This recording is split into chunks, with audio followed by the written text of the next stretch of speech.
Hello, I'm Brian Brooks. I'm one of the programmers at SeriesFest, and we are here for the Q&A with the creators of Hive. Before we get into the conversation, I would like to have our creators here introduce themselves, and we'll start with Stephanie.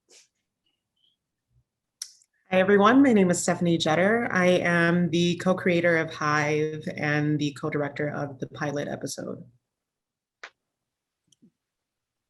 Hello, my name is Derek McFadder. I am also a co-creator of Hive, and I'm the writer of this pilot episode.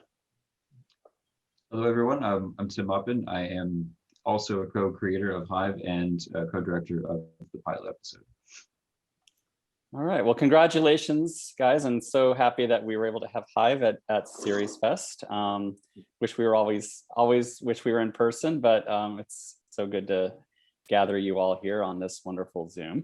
Well, maybe since we have you as a group, maybe you could talk about what prompted you all to take on Hive and how you guys all got to be collaborators together. And I'll point to Tim. Oh, sorry. I guess it started with Stephanie and I kind of working together as filmmakers. We kept talking about something we wanted to do together, and over the years, like, you know, several projects didn't quite materialize, and then finally at some point we were talking about doing like a couple of shorts and then maybe turning into a series, and then it really just kind of launched from there. And so I'll toss the ball over to Stephanie from there. Yeah, I think we actually wanted to do like a trilogy of films, and I had been working in the web series realm for a little while, and it dawned on me that if we're going to do 3 short films, we might as well do a series. And so I happened to know a really good, very talented science fiction theater playwright named Derek McFadder. Thought I would bring him on board to join the team as a writer. And yeah, and then we roped Derek in, and I'll pass it to Derek and let him talk about how he got attached to the project. Yeah, so, and I was a fan of Stephanie's work. One of Stephanie's other films, Searching for Isabel, I actually jumped on as a producer for that. So I'd known Stephanie as a filmmaker for a while. And then I met Tim actually in New York. Stephanie sent Tim to one of my shows in New York. And we ended up having a couple conversations, and it's kind of just hard to say no after you kind of get seduced by the concepts and stuff. So, and that's been a couple years, and we've been, you know, working together ever since. Well, and so did you guys all conceive though? Like I would imagine you conceived the scenario. I mean, obviously this very, well, I would say semi-dystopian sort of world that we found in the first episode. Tell me, just maybe talk about the collaboration process a bit, creative process. And Stephanie. Yeah, I mean, we initially just came together around a few broad stroke ideas. We're all sci-fi nerds. I think we all like a lot of grounded science fiction and near future science fiction. And so we created an early draft of a Bible, and based off of that Bible plus our independent ideas of, you know, the kind of stories that we wanted to tell, we thought of ways to connect all of the narratives that we were developing independently. And then once we did that, we kind of all went away and wrote a few short films or short episodes. And then we thought about ways to connect those episodes together so that it felt more serialized. And that's how we ended up with Trace and a few other story concepts. And maybe like you touched on it just now, but why did you guys want to like do it in the not too distant future? I mean, I would imagine that you wanted it to seem, you know, somewhat, you know, like plausible in the present day, but please tell me about that. Derek. I would say to that, what seemed organic was sort of the social issues that we wanted to talk about was kind of built into a lot of the narratives, a lot of the storylines we were exploring. So we still wanted, with Hive, to speak to the present in a way that we thought would be helpful and informative, hopefully. And that meant that the situations the characters were going through, they might be slightly different from what we're used to, but we wanted the audience to see themselves in the specific situations. So that kind of helped inform where the setting for the shared universe that these episodes are unfolding in. Mm-hmm. And would I be correct in, I mean, as I watched it, I mean, I've watched it twice, and just sort of as I watched it, I mean, I've only seen the one episode, you know, obviously, but I sort of got the feeling that people, perhaps across the political spectrum, could probably find some affinity. Is that correct, or am I wrong?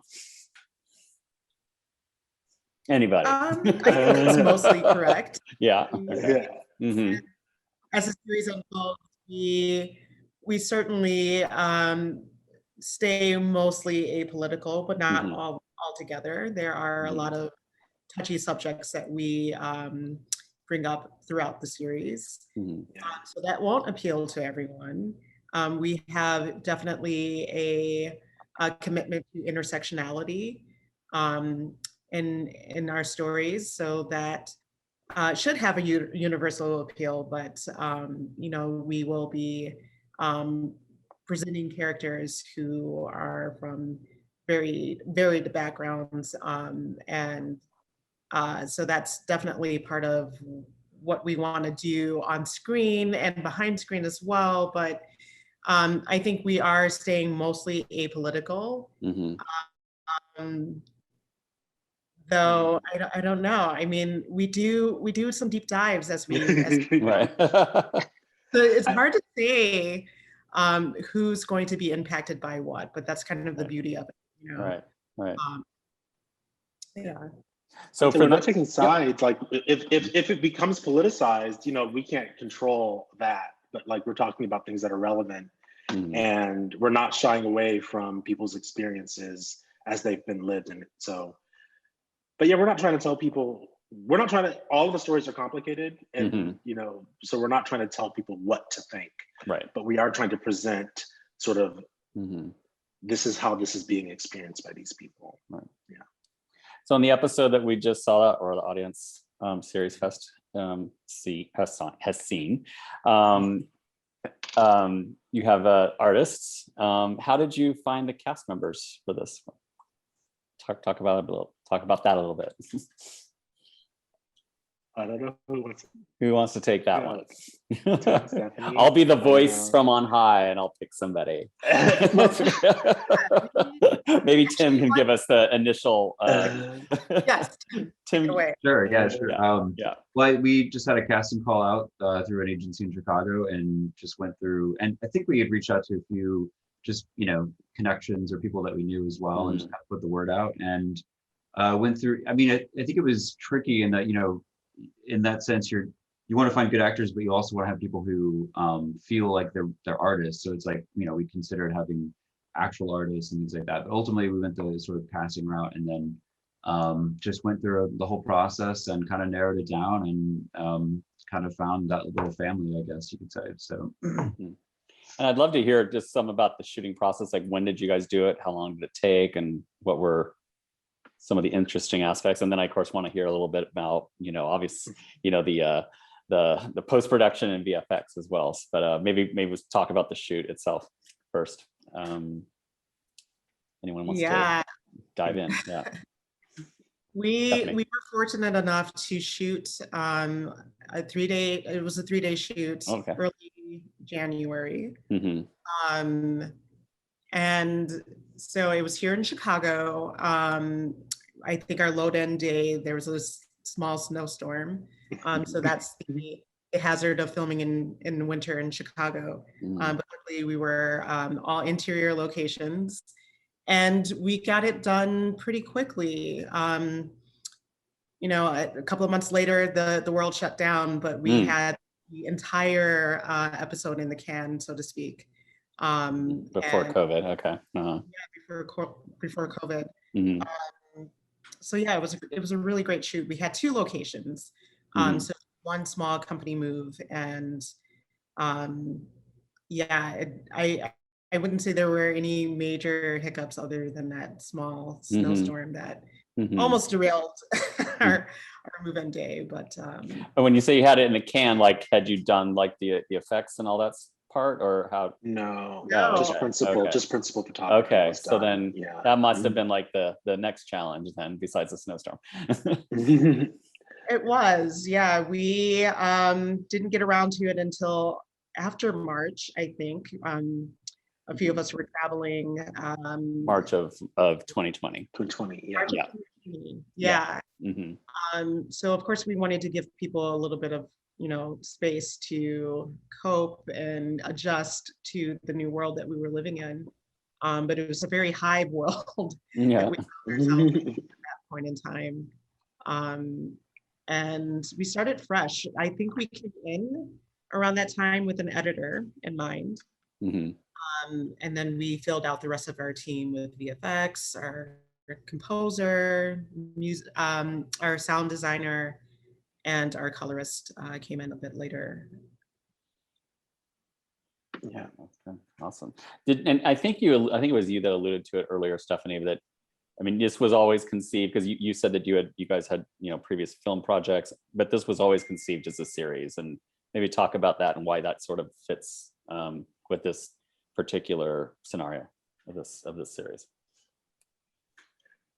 Well, Hive, we've envisioned a shared universe where multiple stories happen and interconnect. And so really, this episode, we meet these characters. You've seen something's going on with this AI situation.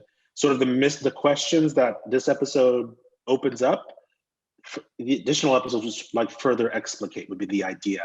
And so we've got a couple more storylines. I won't give away what those storylines are here, but we're still basically still in Chicago. We're basically still in the same period of time, but some of the same, there might be something with this, where this AI came from, like the manufacturer. There might be some other overlap with who buys the art. There's some ways that the stories kind of interconnect, and we're hoping that will then be the container by which sort of the main storylines that would emerge later would kind of unfold naturally. Does that answer your question, sort of? Yeah.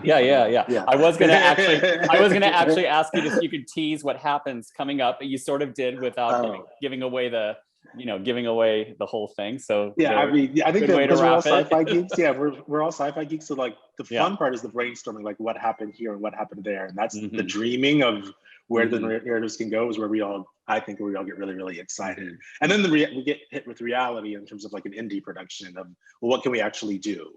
And there's always a dance, right? And so I'm really excited and grateful that we did get a team that was up to the challenge, because this was not an easy.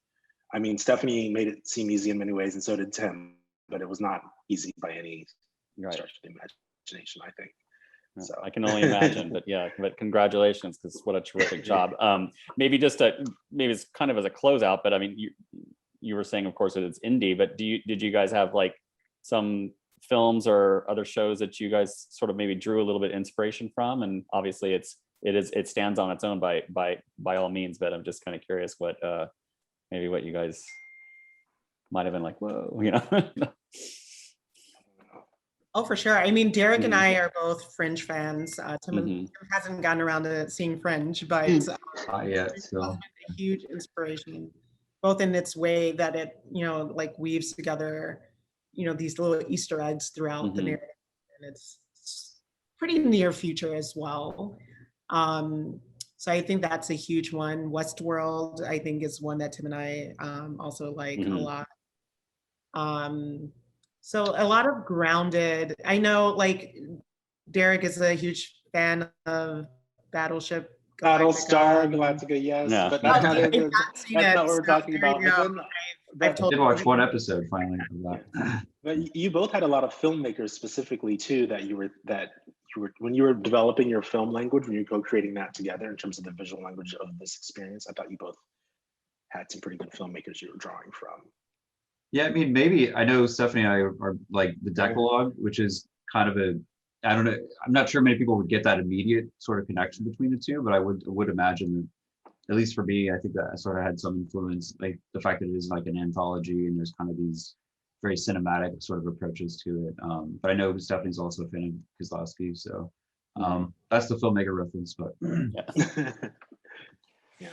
And like Philip K. Dick is another reference. It's not, you know, Mhm. film, but there's been a lot of adaptations of his work, and Ursula K. Le Guin for Mhm. sure. Yes. And a huge Yes. inspiration to how we approach the narratives here. So Cool. Well, all sci-fi. yeah. Well, congratulations on Hive. We're so happy to have it at SeriesFest, and thank you for sharing it with us. And can't wait to see what happens next. So thanks to Stephanie, Derek, and Tim for being here for the Q&A, and thanks. Thank you, Brian. All right. Thank you so Thank you. All right. All right. Thank you, SeriesFest. Yay. All right. Yay, SeriesFest. Come next year when we're in person, hopefully. All right. Thanks, guys. Thanks. Bye. Thank you.